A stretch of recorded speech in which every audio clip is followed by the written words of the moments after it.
সম্পূর্ণ একটা প্রতিহিংসামূলক রাজনীতি চলছে। গণতন্ত্রকে বিষে মেরে দেওয়ার চেষ্টা চলছে।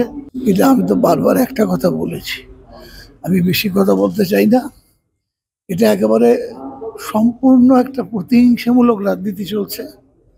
গণতন্ত্রকে বিষে মেরে দেওয়ার চেষ্টা চলছে। এবং আমার সে পুরনো কথা একই কথা বলি যে আমাদের ছাত্র আছে, যুব আছে, মহিলা আছে, ট্রেড ইউনিয়ন আছে, সিলুকা সিলু ট্রাইব আছে, আদিবাসী আছে, সব নিয়ে আমাদের সংগঠন আছে।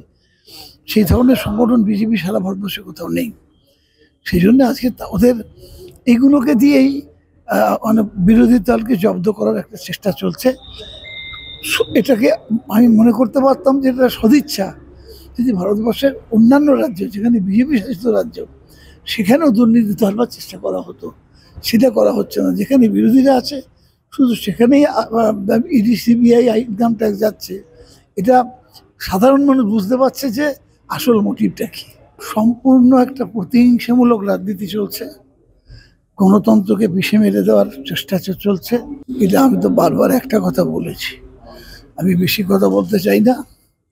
এটা একেবারে সম্পূর্ণ একটা প্রতিহিংসামূলক রাজনীতি চলছে।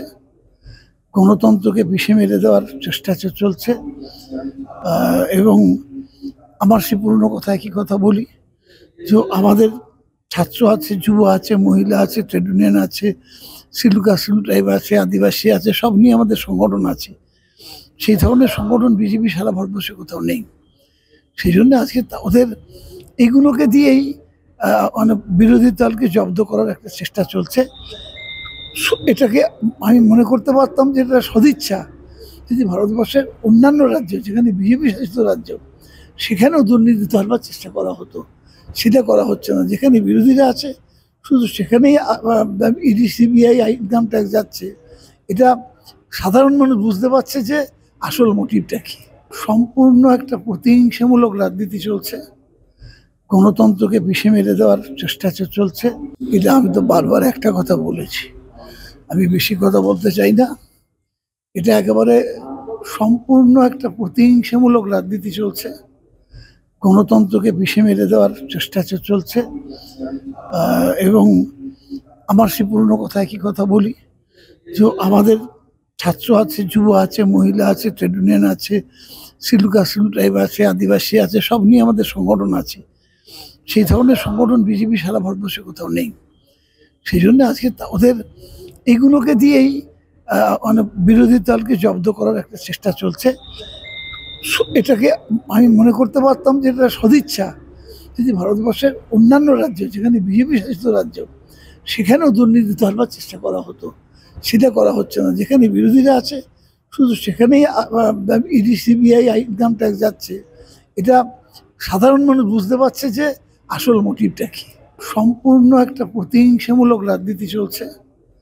গণতন্ত্রকে বিষে মেরে দেওয়ার চেষ্টা চলছে। এটা আমি তো বারবার একটা কথা বলেছি, আমি বেশি কথা বলতে চাই না। এটা একেবারে সম্পূর্ণ একটা প্রতিহিংসামূলক রাজনীতি চলছে। গণতন্ত্রকে বিষে মেরে দেওয়ার চেষ্টা চলছে। এবং আমার সে পুরনো কথা একই কথা বলি যে আমাদের ছাত্র আছে, যুব আছে, মহিলা আছে, ট্রেড ইউনিয়ন আছে, সিলুকা সিলু ট্রাইব আছে, আদিবাসী আছে, সব নিয়ে আমাদের সংগঠন আছে। সেই ধরনের সংগঠন বিজেপি সারা ভারতবর্ষে কোথাও নেই। সেই জন্য আজকে ওদের এগুলোকে দিয়েই অনেক বিরোধী দলকে জব্দ করার একটা চেষ্টা চলছে। এটাকে আমি মনে করতে পারতাম যে এটা সদিচ্ছা যদি ভারতবর্ষের অন্যান্য রাজ্য, যেখানে বিজেপি শাসিত রাজ্য, সেখানেও দুর্নীতি ধরবার চেষ্টা করা হতো। সেটা করা হচ্ছে না। যেখানে বিরোধীরা আছে শুধু সেখানেই ইডি, সিবিআই, ইনকাম ট্যাক্স যাচ্ছে। এটা সাধারণ মানুষ বুঝতে পারছে যে আসল মোটিভটা কি। সম্পূর্ণ একটা প্রতিহিংসামূলক রাজনীতি চলছে। গণতন্ত্রকে বিষে মেরে দেওয়ার চেষ্টা চলছে। এটা আমি তো বারবার একটা কথা বলেছি, আমি বেশি কথা বলতে চাই না। এটা একেবারে সম্পূর্ণ একটা প্রতিহিংসামূলক রাজনীতি চলছে। গণতন্ত্রকে বিষে মেরে দেওয়ার চেষ্টা চলছে। এবং আমার সে পুরনো কথা একই কথা বলি যে আমাদের ছাত্র আছে, যুব আছে, মহিলা আছে, ট্রেড ইউনিয়ন আছে, সিলুকা সিলু ট্রাইব আছে, আদিবাসী আছে, সব নিয়ে আমাদের সংগঠন আছে। সেই ধরনের সংগঠন বিজেপি সারা ভারতবর্ষে কোথাও নেই। সেই জন্য আজকে ওদের এইগুলোকে দিয়েই মানে বিরোধী দলকে জব্দ করার একটা চেষ্টা চলছে। এটাকে আমি মনে করতে পারতাম যে এটা সদিচ্ছা যদি ভারতবর্ষের অন্যান্য রাজ্য, যেখানে বিজেপি শাসিত রাজ্য, সেখানেও দুর্নীতি ধরবার চেষ্টা করা হতো। সেটা করা হচ্ছে না। যেখানে বিরোধীরা আছে শুধু সেখানেই ইডি, সিবিআই, ইনকাম ট্যাক্স যাচ্ছে। এটা সাধারণ মানুষ বুঝতে পারছে যে আসল মোটিভটা কী।